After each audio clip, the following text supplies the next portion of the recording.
भागो। वो आखिरी शब्द था जो मैंने सुना था। उस सुनसान सड़क पर मुझे लगा कि मैं अपनी परछाई से बात कर रहा था, लेकिन हकीकत कुछ और ही थी।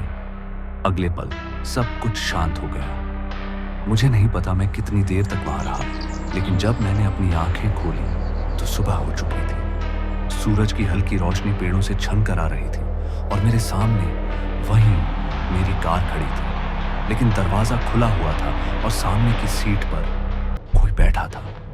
मैं धीरे धीरे आगे बढ़ा, डर और जिज्ञासा से भरा हुआ।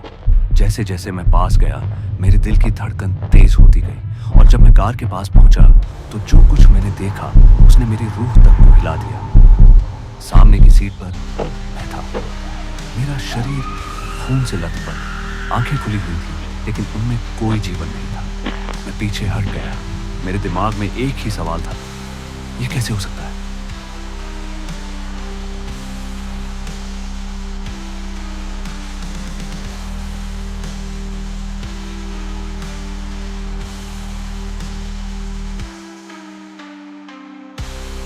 और तभी दूर से मुझे सायरन की आवाज सुनाई दी।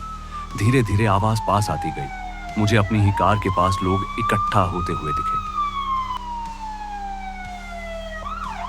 एक पुलिस वाला मेरी तरफ आया और सीधा मेरे शरीर के पास चला गया। वह मेरी नब्ज चेक कर रहा था और फिर उसने अपना सिर हिला दिया। मेरा दिल बैठने लगा। क्या मैं मर चुका हूं? मैंने चिल्लाने की कोशिश की, लेकिन मेरे मुंह से कोई आवाज नहीं निकली।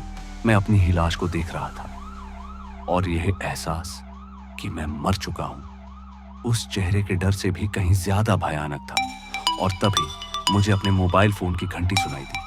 वह मेरी सीट पर रखा बज रहा था। क्या वह फोन किसी और का था, या मैं किसी और दुनिया से अपना फोन सुन रहा था? क्या यह कहानी सच में मेरी थी या कोई और इसे मुझे सुना रहा था? मेरे मोबाइल की घंटी बज रही थी।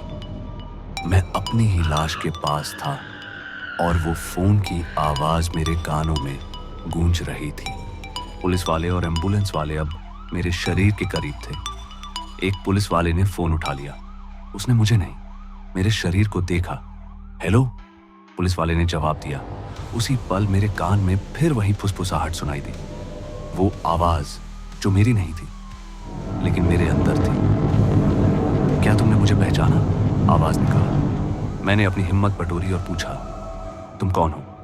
आवाज ने हंसकर जवाब दिया, मैं तुम ही तो हूं, तुम्हारी परछाई जिसे तुमने हमेशा नजरअंदाज किया। यह तुम्हारी पनिशमेंट है, क्योंकि तुम हमेशा भागते रहे खुद से।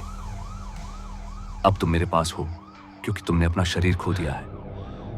मेरे कान में आखिरी शब्द गूंजे, जब तक तुम खुद को स्वीकार नहीं कर लेते तुम यहीं रहोगे।